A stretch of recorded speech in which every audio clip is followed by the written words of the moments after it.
그리고 코스닥 2배 추종 레버리지 펀드 등이 수익률 상위권을 차지했습니다. 저는 살짝 공격형을 추구하는 스타일이긴 하는데요. 오. 하이 리스크를 감당하더라도 큰 수익을 보고 싶어서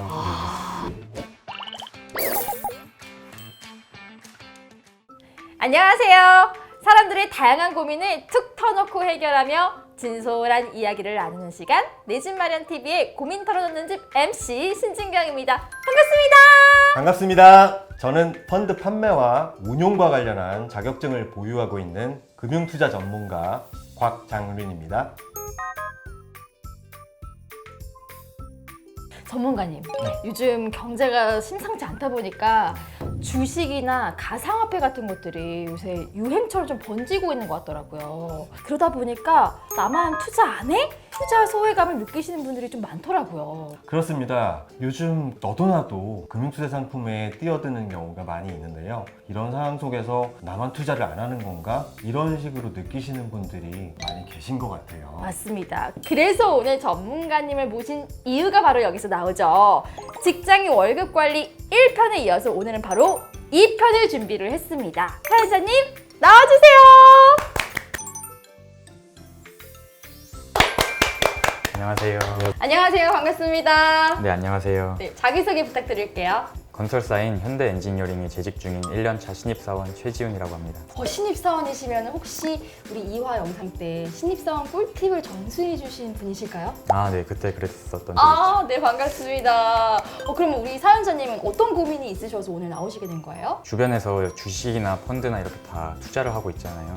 그러다 보니까 저도 이제 막 돈을 벌기 시작한 입장에서 저만 안 하기에는 소외감이 들더라고요. 재테크를 하긴 해야 되는데 어디에다가 투자해야 될지 모르겠어서. 실례지만 월급이 어떻게 되시는지 여쭤도 괜찮으실까요? 제가 세금 떼고서 300 중후반 정도 받고 있습니다. 네. 네, 멋있네요. 요즘은 월급쟁이며 뭐 취준생이며 심지어 제가 택시를 타도 택시 기사님께서도 주식 얘기하시고 특히나 젊은 층에 조금 핫하게 유행을 하는 것 같은데 왜 그런 건가요? 아무래도 요즘 같은 제로금리 시대 이런 시대에 네. 금융투자 상품 쪽으로 관심들이 많이 몰린 것이 사실이고요. 경제적인 부분에 대한 그 돌파구로서 금융상품에 좀 관심을 가져가고 있는 것도 사실입니다. 저도 회사 동기들이랑 얘기를 나눠보면은 네. 정말 그런 얘기밖에 안 하는 것 같아요. 오, 그래요? 네, 그래서 이게 현실이 됐구나 싶기도 하고. 우선 그 직장인이시기 때문에 주식에 신경 쓸 겨를이 좀 없으실 것 같아요. 맞아. 그래서 저는 그 ETF를 해보시는 게 어떨까 생각해 봅니다. ETF가 정확히 뭐죠? ETF 설명드리기 전에 펀드부터 먼저 설명을 드려야 될 것 같은데 들어는 많이 들어봤어요. 펀드부터 제가 설명을 좀 드리고자 하면은 그 펀드가 공동집합 투자기구를 얘기를 하는 거예요. 이게 말이 조금 어려울 수도 있겠지만 여러 사람들이 돈을 모아가지고 운용을 하는 사람이 있습니다. 돈 굴리는 그 사람을 이제 펀드 매니저라고 하고요. 그래서 그 운용력이 돈을 신경 써서 굴려줄 만큼 운용 보수를 떼가고 이 보수 체계가 좀 복잡하고 많다 보니까 차이가 커요. 근데 펀드에도 종류가 많지 않을까요? 맞아. 땡땡형 펀드라고 그 펀드 이름에 접두사로 붙어 있는 그 땡땡이라는 말이 주로 어느 부분에 투자를 하는지 그런 걸 이제 알려주는 거거든요. 네. 예를 들어서 주식형 펀드다. 그러면은 주식에 집중 투자를 하는 거고 네. 채권형 펀드면은 채권에다 가는 거고 혼합형이면은 뭐 주식 채권을 섞어서 한다던가. 그렇게 들어보니까 간단하네요. 그러면 펀드를 투자할 때 어떤 걸 좀 투자를 하는 게 좋을지 요즘 핫하고 막 유행하는 것들 그런 것들 좀 투자를 해야 될까요? 근데 유행했다는 말은 한번 좀 생각을 해봐야 되는 게 네. 사람들이 들어와서 이미 먹고 나갔다고 해석을 할 수가 있어요. 아. 그래서 이게 뒷북일 수가 있거든요. 네네네. 그래서 펀드 초보자라면은 인덱스 펀드를 한번 생각해 보실 필요가 있으세요. 인덱스 펀드는 뭐예요? 그 지수가 올라가고 내려가고에 따라서 수익률이 나오는 이제 그런 게 이제 인덱스 펀드거든요. 그래서 한국에서는 대표적으로 코스피라는 이제 종합 주가 지수가 있고요. 코스닥도 있고요. 해외 같은 경우에는 나스닥이라든가 뭐 S&P, 뭐 니케이 이런 식으로 여러 가지 지수들이 있습니다. 들어는 봤는데 정확히는 모르겠어서 설명 좀 부탁해도 될까요? 코스피 같은 경우에는 1980년 1월 4일 이후부터 네. 어느 정도까지 올라와 있는지 그걸 확인할 수 있는 지표라고 볼 수가 있습니다. 그러면은 높을수록 좋은 거예요? 높은 게 좋은 거라고 볼 수가 있는데 기업들이 성장을 했다는 걸로 해석을 할 수 있기 때문에 네. 좋게 생각을 하시면 되겠고 네. 인덱스 같은 경우에는 이런 그 지수들을 그대로 복제를 해가지고 따라가는 거라고 보시면 됩니다.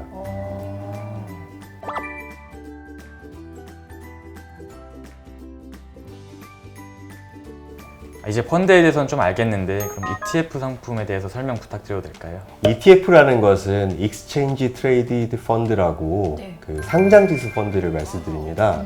그래서 앞서 말씀드렸던 그 인덱스 펀드 있죠. 네네. 그 인덱스 펀드를 증권시장에다가 상장을 시켜서 보다 편리하게 거래를 할 수 있게끔 편리성을 도모한 그런 금융상품이라고 할 수 있겠습니다. 펀드의 경우에는 장중에 거래를 할 수 있는 성격이 없고요. ETF 같은 경우에는 상장을 시켜놨기 때문에 네. 장중에 편리한 시간에 거래를 원하는 시간에 할 수 있다. 펀드지만 주식처럼 올랐을 때 팔아버릴 수 있는. 그렇습니다. 아, ETF 같은 경우에는 이게 인덱스 펀드적인 성격이 있어서 수수료 비용이 좀 덜 들고요. 또 원할 때 말씀드렸다시피 사고 팔 수 있다는 거. 증권 거래세는 면제가 돼요. 아, 펀드처럼 편하고 주식처럼 사고 팔기 쉽다는 말씀이신 거죠? 네, 그렇습니다. 그러면 ETF의 종류에는 뭐가 있을까요? ETF는 종류에 따라서 크게 몇 가지로 구분이 되는데 네네. 그 지수 ETF가 있고요. 테마 ETF, 그리고 섹터 ETF 이런 오. 것들이 있는데 네. 지수 ETF는 이제 한국을 대표하는 지수가 코스피가 있을 거고요. 코덱스나 킨덱스 뭐 이런 것들 한 번쯤은 들어보셨을 것 같은데 코덱스 들어는 봤는데 정확히 뭔지는 모르겠네요. 네네. 코덱스 200 같은 경우에는 네. 삼성자산운용에서 만든 이제 ETF 그 뒤에 200이라고 붙어 있는 거는 코스피 200을 추종한다. 이렇게 해석을 하면 됩니다. 그 외에도 킨덱스 200도 있을 거고 타이거 200도 있을 거고 그러면 운용사가 앞에 써 있고 네. 그 뒤에 어디에 투자하는지가 써 있다라는 그 네, 명칭을 그렇습니다. 봤을 때는 그렇게 이해하면 되겠네요. 예, 그렇습니다. 음. 참고로 덧붙여서 말씀을 드리면 펀드나 ETF 같은 금융상품을 만드는 회사는 자산운용사고요. 그걸 이제 판매하는 판매사가 따로 있어요. 개인들 같은 경우에는 증권사나 은행 창구에 가셔서 펀드에 가입을 하실 수가 있으십니다. 그러면 약간 예를 들자면 자산운용사가 예를 들어 과자회사다라고 하면은 그것을 판매하는 그 증권사나 은행 같은 곳은 편의점 같은 의미겠네요. 그렇다고 볼 수 있습니다. 네. 그 외에도 이제 좀 저희가 좀 그 관심을 갖고 봐야 되는 부분 중에 하나가 네. 인버스라든가 레버리지라든가 이게 그 뒤에 또 이름이 붙거든요. 네. 인버스는 뭐냐? 거꾸로 간다는 거죠. 주가가 떨어지면은 떨어진 만큼 이득을 본다. 그리고 이제 레버리지라는 게 있어요. 네. 레버리지는 주가가 뭐 올랐다. 그러면은 그것보다 몇 배 이상 수익을 창출할 수 있게끔 손실을 볼 때는 몇 배로 손실을 볼 수 있다. 훨씬 많은 수익을 얻을 수 있지만 네. 마이너스가 나면 훨씬 더 많은 마이너스가 날 수 있다. 그렇습니다. 그럼 완전 주가 이 지수에 따라서 변동되는 그런 상품 아닌가요? 이게 지수 연동에만 한정되어 있는 게 아니거든요. 그 외에도 섹터별로 모아놔서 뭐 산업재 섹터, 뭐 은행주 섹터 이런 섹터별로 모아놓은 섹터 ETF라는 것도 있고요. 뭐 2차 전지라든가 뭐 이런 것들을 특별히 모아놔서 또 테마 ETF도 있고요. 이게 요즘 그 말이 많은 테마주 같은 거예요? 그렇습니다.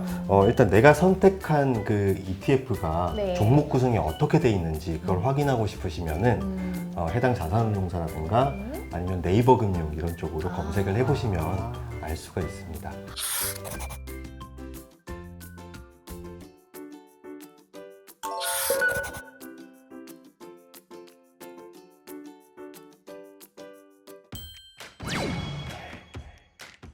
이렇게 들어보니까 펀드에도 종류가 굉장히 많은데 네. 사실 어떤 상품을 선택해야 될지 아직 감이 잘 안 오거든요. 일단은 투자에 대한 성향 분석을 해보셔야 돼요. 5가지로 단계가 나눠지는데요. 그러면 투자 성향을 결정하고 나선 그 다음 단계가 뭘까요? 일단 4가지 목표를 생각해 보셔야 될 것 같아요. 첫째는 이제 그 투자 자금의 성격, 두 번째는 기대 수익률, 손실에 대한 그런 감당을 할 수 있는 범위, 판매에 대해서 이제 투자 기간, 그 4가지를 고려를 하셔야 됩니다. 첫 번째로 이제 그 투자 자금의 성격을 보면은 학자금 대출이라든가 전세 자금이라든가 이런 필수 자금인지 아니면 그게 아니라 여유 자금인지 일단 그거를 구분을 지어 놓으시고요. 네. 그리고 거기에 따라서 뭐 예적금 금리 대비해서 수익률이 얼마나 날지 이런 그 기대 수익률에 대해서 나름 계산을 해보시고 동시에 이제 손실을 얼마나 감당할 수 있을지 이제 그런 것도 고려를 하셔야 되고요. 네. 그리고 이제 펀드의 그 투자를 얼마나 할지 기간을 설정을 해놓고 하시는 게 좋은데 네. 그 기간에 대해서 굳이 말씀을 드리는 이유는 판매가 아예 안 되는 경우도 있거든요. 그래요? 만기까지는. 네.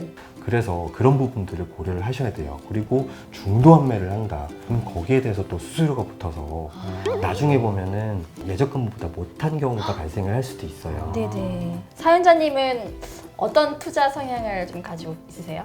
저는 살짝 공격형을 추구하는 스타일이긴 하는데요. 오. 하이 리스크를 감당하더라도 오. 큰 수익을 보고 싶어서 저는 약간 큰 손실을 하는 건 싫어가지고 음, 안정형으로.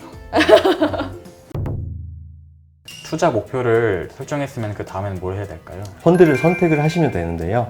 일단 투자 대상 자산, 그리고 수익률, 그리고 수수료 이렇게 이제 종합적으로 고려를 해보시는데 투자 대상이 뭐 채권형이 될지 주식형이 될지 대체자산 쪽이 될지 혼합형이 될지 이런 것들은 종합적으로 고려를 해보셔가지고 상품별로 기간별 수익률이 또 어떻게 되는지 한번 분석을 해보시고 그리고 판매 채널이 워낙 다양하다 보니까 어떤 쪽이 또 수수료가 괜찮은지 그런 것들 좀 따져보고 가입을 하시면 될 것 같습니다. 공격적으로 하고 싶으면은 채권형보다는 주식형으로 하고 판매 채널이 많다 보니까 네. 수수료 같은 것도 생각해서 알아봐야겠네요. 예, 그렇습니다. 구독! 좋아요. 알림 설정까지 부탁드려요. 그럼 혹시 급여에 따른 투자 퍼센티지는 어떻게 해야 될까요? 일단 퍼센테이지보다는 가용자금이 매월 어느 정도 되시는지 전 월에 한 150 정도 가능합니다. 제가 봤을 때는 한 150만 원 중에서 한 50만 원 정도만 본격적으로 뭔가 파생이라든가 이런 좀 위험한 자산에다가 네네. 투자를 해보셔도 부담은 좀 덜 하실 것 같아요. 그러면서 이후에 경력이 좀 쌓여서 경험이 좀 있으면은 네네. 좀 더 이제 그 비율을 늘려가는 것도 좋을 것 같습니다. 좋은 방법이네요.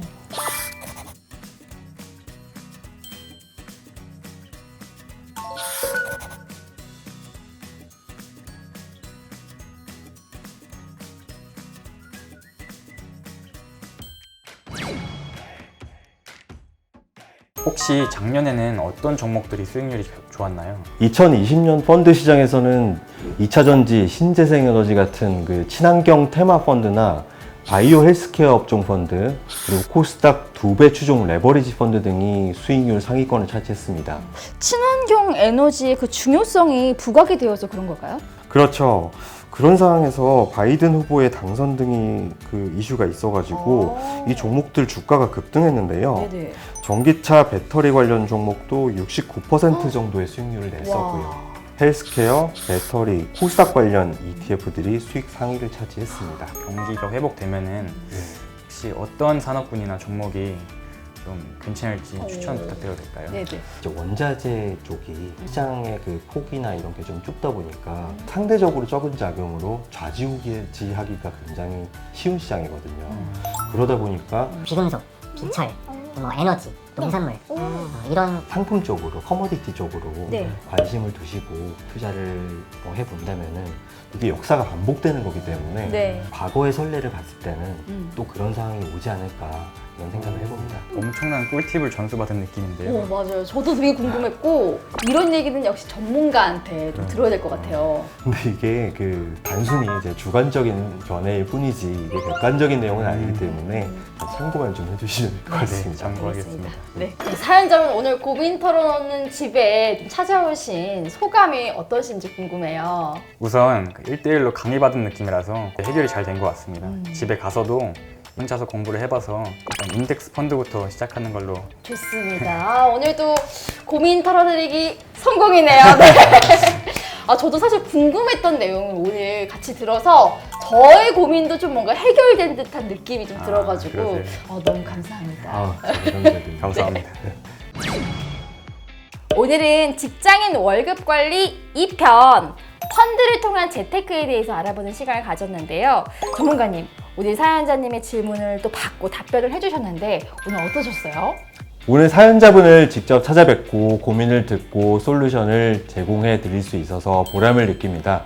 사람인 그 펀드 매니저가 운용을 하는 것보다 네. 덜어는 로봇가 운용하는 그 펀드 실적이 더 나은 경우도 있다는 거. 그 부분 참고를 하시고 개별 종목에 대한 그런 공부보다는 어떤 투자 상품에 투자를 할지 그 부분에 대해서 공부를 하는 게 투자자 입장에서는 더 필요할 것 같습니다. 진짜 재테크의 세상은 정말 아는 것이 힘인 것 같습니다. 좀 더 열심히 공부를 하셔서 금융투자 상품에 들어가는 것을 권유드립니다. 오늘 영상을 보시고 이 고민도 들어줄까? 라고 생각하시는 분들 고민하지 마시고 지금 당장 아래 댓글로 마구마구 남겨주시기 바랍니다. 그러면 저희는 다음 시간에 또 만날게요. 안녕!